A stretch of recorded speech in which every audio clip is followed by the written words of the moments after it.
There was a time when I felt deeply ashamed of myself because I had started learning English many times and gave up every single time. I would make a plan, watch 2 videos, get excited for 3 days, and then slowly stop without even knowing why I was quitting. It wasn't because I didn't want it badly enough, but because learning felt too lonely, too slow, too difficult for someone like me.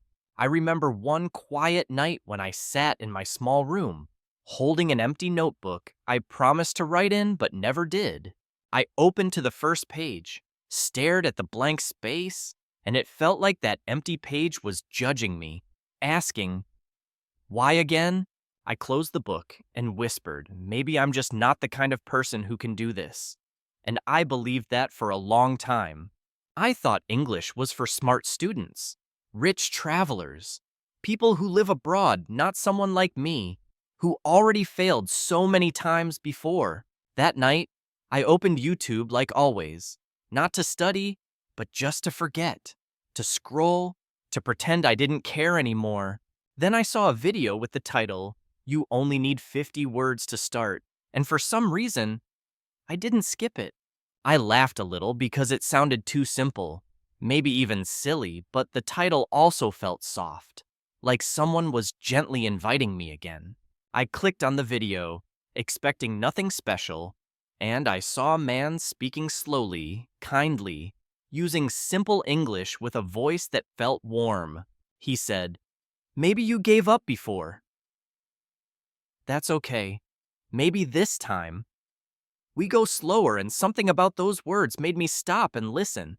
I paused the video, opened my notebook, and for the first time in weeks, I wrote that one line carefully on the first blank page.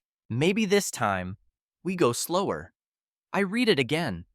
I didn't cry, but something inside me got quiet, like a little voice saying yes.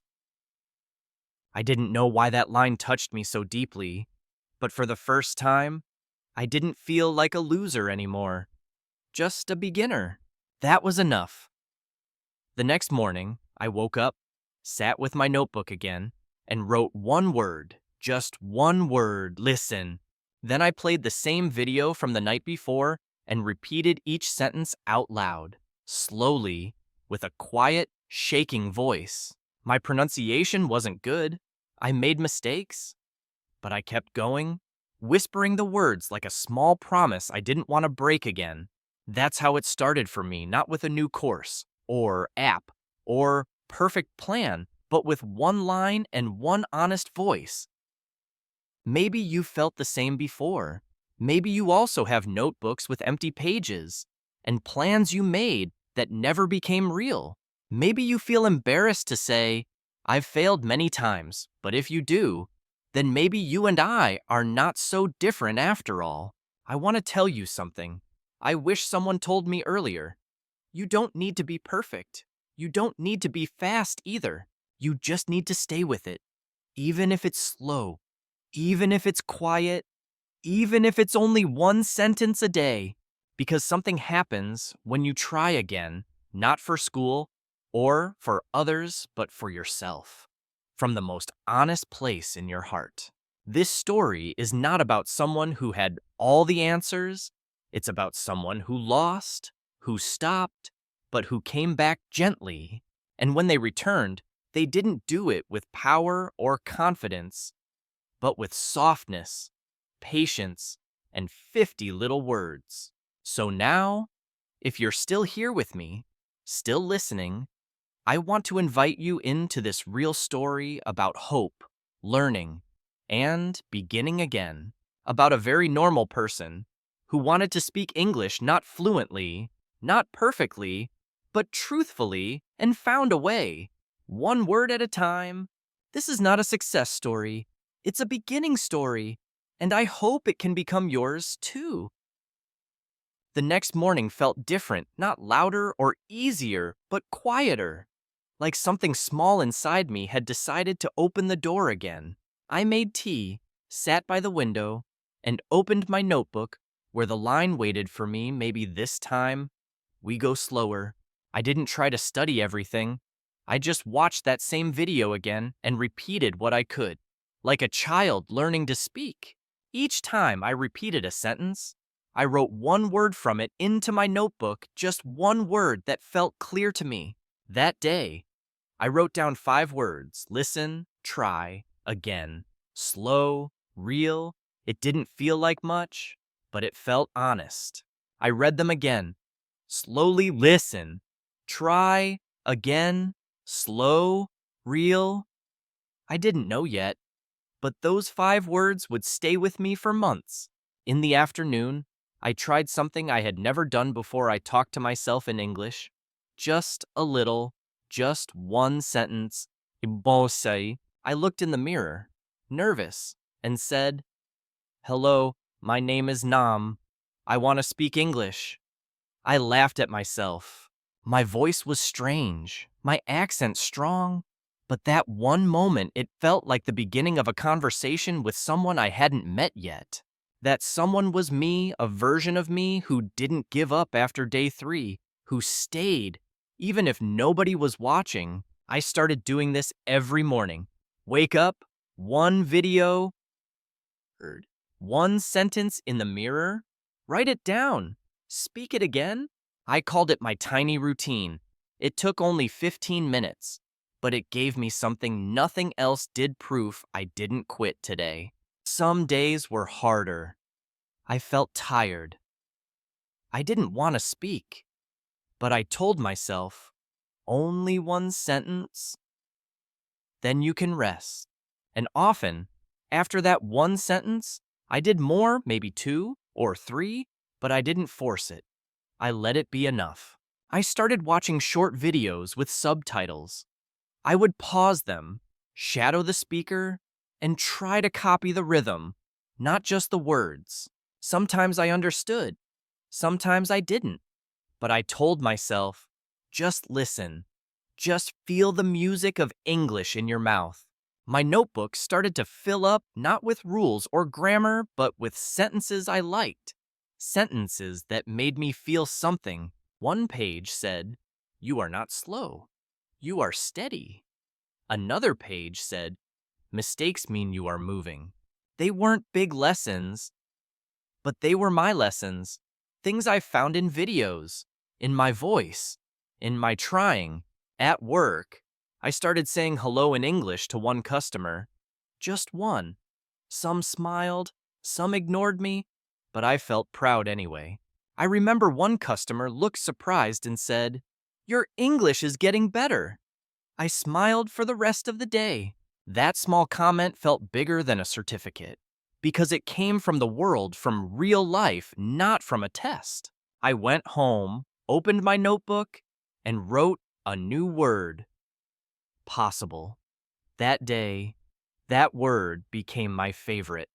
Each week, I added 5 new words to my notebook, always from the videos I liked most, the ones I watched again and again. After 2 months, I had 50 words I had seen, spoken, and written many times, not just learned but lived with. And those 50 words started to become a part of my voice, my thoughts, my little daily English world. I didn't know all the grammar. I couldn't write a perfect email, but I could say, "I'm learning," and that meant everything. Sometimes at night, I would lie in bed and whisper 5 words to myself like a quiet song. Try, stay, listen, speak, free. Those words reminded me who I was becoming, not someone perfect, but someone who didn't give up this time. It was still early in my journey. I didn't feel fluent or strong, but I felt present. I felt connected to my goal. And for the first time, I wasn't chasing big results. I was enjoying small ones, moments, words, steps I could take again tomorrow. That's how my English came back to life, not with fear, but with softness. Not with pressure, but with rhythm. A rhythm I could carry, even on days I felt tired. Even on days I didn't believe in myself fully. I had begun again, and this time, I was not rushing. I was walking slowly with 50 quiet words in my pocket. After 2 months of small steps, I began to notice something. I had built a quiet space where English didn't feel scary anymore. It wasn't perfect. I still made mistakes. But now, my fear didn't control me. My habits did. My little daily actions kept me going. One morning, I saw a comment on a YouTube video that said, "Shadow this video every day for 1 week. You'll feel the change." I didn't know the word shadow in that context. I searched it. It means to repeat after someone, exactly like following their voice with yours. I decided to try. I picked a short video 2 minutes long, a man talking about morning habits. Calm, slow, clear English. I listened once, then again, then again. The fourth time, I paused after each sentence and repeated it out loud, trying to match his tone. I sounded strange at first. My voice was too soft, too fast, too unsure. But after 5 days, I heard something different: confidence. Not perfect pronunciation, not native rhythm, just confidence. A voice that didn't apologize before speaking. That was a big moment for me. I wrote in my notebook, "I can speak like myself, not like anyone else." From then, shadowing became part of my daily routine. One short video, 10 minutes, repeat, copy, learn. It became like brushing my teeth. I also added something new. I called it mirror time. Just 5 minutes a day. I stood in front of the mirror and talked to myself. I didn't care if I was wrong. I just looked at my eyes, my face, and practiced saying things like, "Today, I feel tired, but hopeful." It felt awkward the first few times, but soon, it started feeling like checking in with myself, like giving space to my English voice. The mirror taught me something important. Your voice matters more than your mistakes. If you speak, you are already winning. I also made a video notebook. I recorded myself reading my 50 favorite words every Sunday, just to hear how I sounded. The first video was terrible. I laughed at myself, then almost deleted it. But something told me to keep it. 6 weeks later, I watched that first video again, and I cried. Not because it was bad, but because I saw how far I had come. My voice had changed. My eyes had changed. There was more light, more strength, more belief, all because of 50 simple words. I didn't add more words quickly. I stayed with those same 50 for almost 3 months, using them again and again in different sentences. I created little stories with them. I spoke to myself using them. I even tried to write texts using only those words. They became my English home, familiar, friendly, always with me. I stopped chasing new vocabulary. I started living with the ones I had. That changed everything. Because now, I didn't feel lost in too much.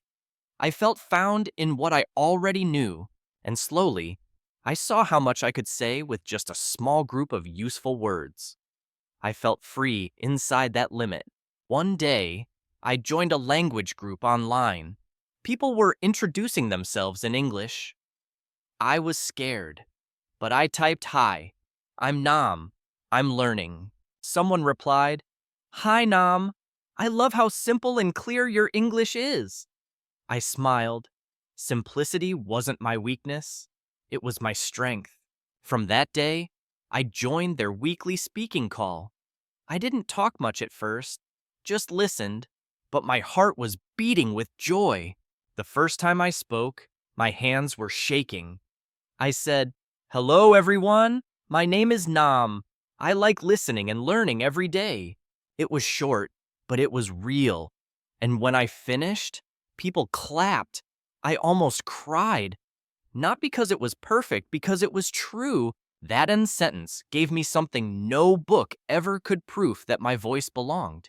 Even in English, the methods I used weren't magic.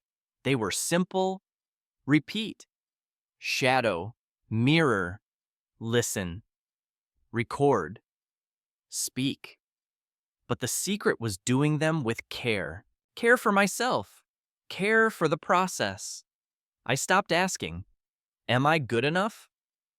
I started asking, did I show up today? That was the real learning. That was the real progress. Not fluency, not speed, but presence, honesty, and showing up with my whole heart.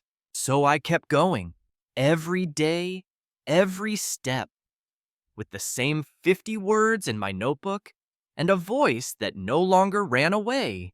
3 months after I started again, something happened that made me question everything: my effort, my hope, even my voice. I saw a job post at a local cafe.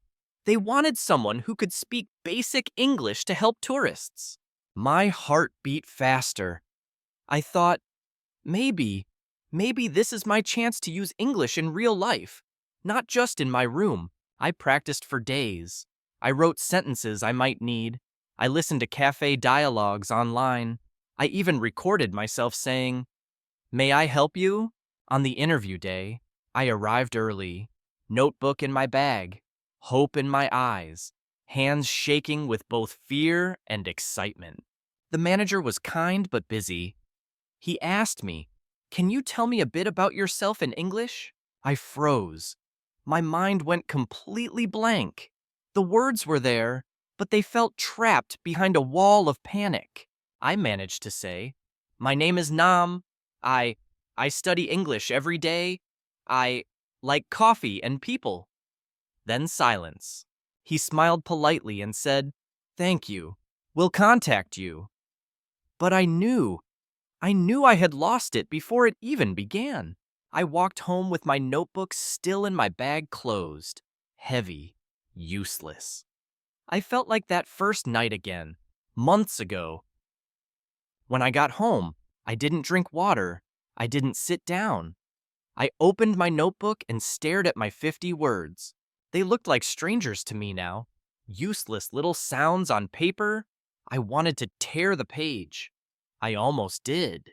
I asked myself, what's the point of this I practiced? I believed. And still, I couldn't speak when it mattered most. That evening, I didn't do my routine. I didn't shadow. I didn't speak to the mirror. I just sat in silence, hurt. The next day, I told myself, it's okay, take a break. But then the next day came, and I said the same again. A week passed. My notebook stayed closed. The videos I used to love now made me feel like I was pretending. I saw a comment online that said, "If you fail once, it means you didn't try hard enough." That sentence broke me, because I had tried every single day, but still, I failed. So what did that say about me? One night, I opened my drawer to put the notebook away for good. Maybe it wasn't meant for me after all, but the notebook fell open on its own, and a small folded paper slipped out a page I had written months ago and forgotten. On it, I had written a list of words: believe, stay, voice, again, open, and under that, these words are me now. Wheel. I held the paper like it was something holy. My eyes filled with tears, not because of the words, but because I remembered who wrote them. That version of me, the one who believed, even in small ways, that version still lived somewhere inside me. I whispered to myself, maybe one bad moment doesn't erase all the good ones. Maybe one job doesn't define my voice. I looked in the mirror, my eyes tired, but I said softly, I am still learning. I didn't stop. I'm still here. That moment didn't fix everything, but it brought me back to myself. And that was enough to start again, one more time.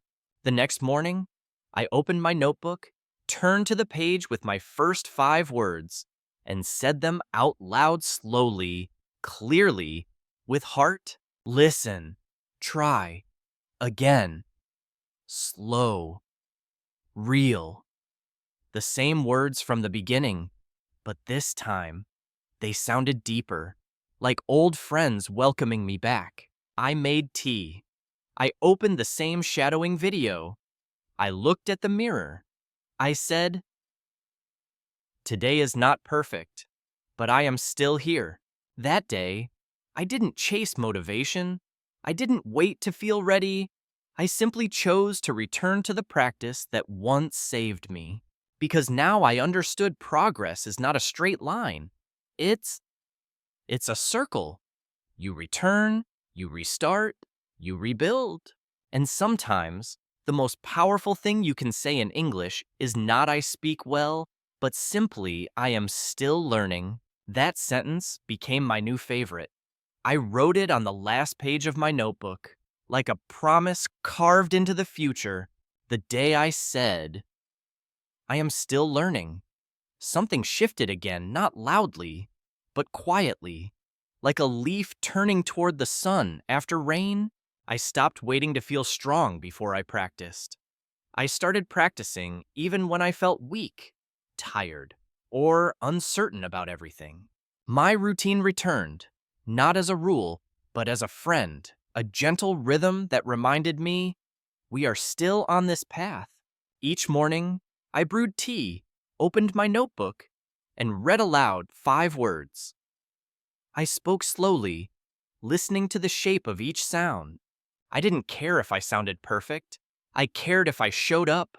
I cared if I was honest in my effort. I started recording myself again, not to judge, but to remember, to see my voice change, not in grammar, but in courage. And my voice did change, not louder, but steadier, not faster, but truer. I could hear trust in my own tone. That trust grew with every shadowing session. I stopped choosing new videos.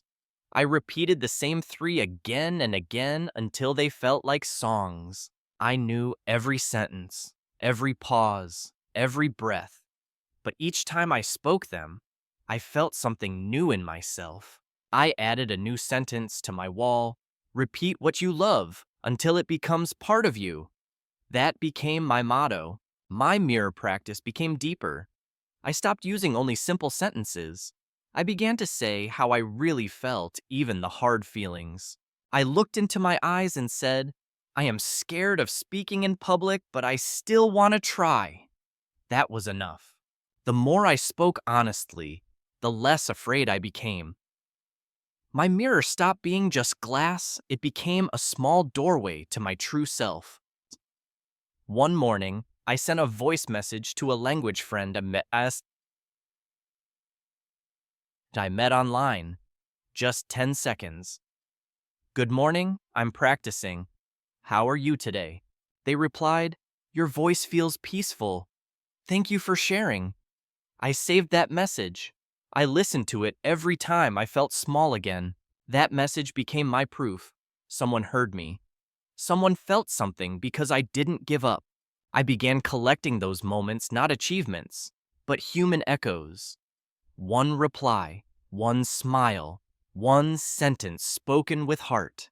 I shared my 50 words in a post online, saying, "These changed my life. Maybe they can help you too." People started messaging me. "Can I try your method? Can you show me how you practiced?" I was surprised and deeply moved. I wasn't a teacher. I was still learning. But I wrote a message back. "Sure. Start with 5 words, then 5 more. Say them every day." A few weeks later, one girl messaged, "I did it. I can say 10 words without fear now." Thank you. I cried reading that. Because helping her made me realize my journey wasn't just mine anymore. My small steps had left small lights behind. I didn't need a classroom to make a difference. My room, my mirror, my notebook that was my school, my heart that was my teacher. I began writing short paragraphs in English at night. Just 10 lines about my day, how I felt, what I learned, what I feared. These small writings became my journal, my place to think in English, not just practice it, to feel, not just translate. One night, I wrote, "Today, I was tired, but I spoke anyway. That is how I know I am stronger now." That sentence stayed with me for days. I read it like a poem. I repeated it like a prayer. It became my anthem. My English wasn't perfect, but it was mine. Full of effort, mistakes, truth, and movement, and that made it beautiful to me. I stopped looking at people with better accents or faster speech.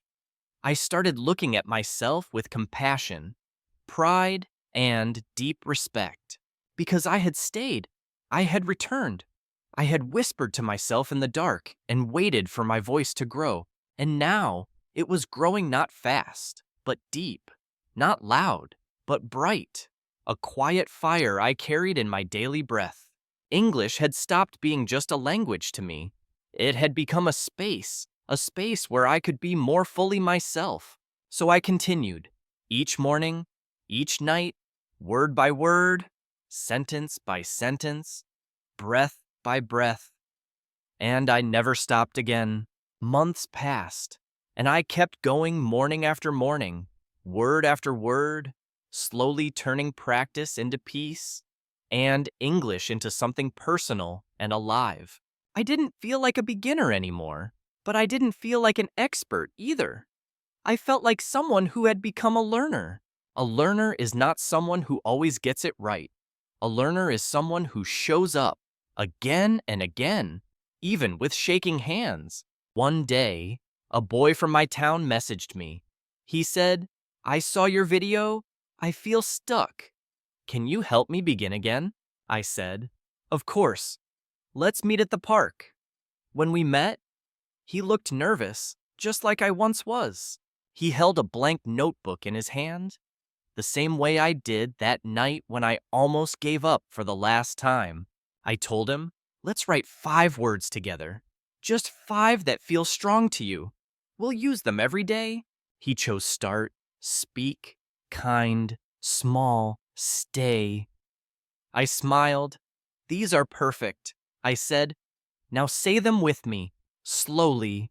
He hesitated, then whispered, "Start, speak, kind, small, stay." His voice was soft, but I knew that sound. It was the sound of courage.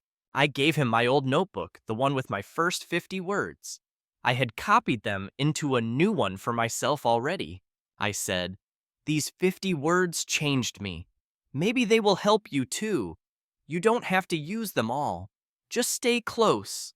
He took the book with 2 hands, as if it was heavy not because of the paper, but because of the story inside it. That was the moment I realized learning doesn't stay with you, it moves through you. You carry it, and then you pass it on. Now, every month, I meet someone new, a student, a stranger, a friend who wants to begin again. I tell them my story, and they begin. I never start with grammar rules. I never promise fast fluency. I say, "Let's find 5 words that feel like hope to you." Because I believe in that now. That the right words are not big words, they are the ones that bring you back when you want to quit. Words like again, try, breathe, real, stay. Words that remind you of your strength, even when your heart forgets. My English is still growing. I make mistakes. I still get nervous sometimes. But now, I see that as part of the gift. Because speaking English is not about sounding like someone else. It's about sounding like yourself with clarity, with truth, with a soft kind of power. My voice is not perfect, but it is mine. And that is more than enough to connect with others and be understood. When I speak now, I don't worry about accents or long words. I focus on feeling, on eye contact, on being real. And every time I speak, I remember that first notebook page. Maybe this time, we go slower. I live by that line now. So here's my message to you, whoever you are. Wherever you are on your journey with English, you don't need a special talent. You don't need perfect grammar. You don't need to study all day. You just need to stay, to come back, to say, "I'm still learning," even when your voice feels small. Let your notebook be messy. Let your mirror feel awkward. Let your sentences be simple. but let your effort be honest, because one day that effort will become your strength, and someone will hear your story and they will begin again because of you. We don't need millions of words to grow. Sometimes we just need 50 words that feel like light on a dark morning. 50 words we can carry in our pocket when the road feels long. 50 reasons not to give up, even when it's hard. I still carry mine. I read them when I feel tired. I speak them when I need to remember who I am. And now, I offer them to you not as rules, not as magic, but as quiet companions on your path. If these words help you stay, then I have done enough. If they help you begin again, then I am grateful. So I leave you with this. You don't need to be perfect. You don't need to know everything. You just need to whisper one sentence, I didn't give up today. And that more than anything is how change begins.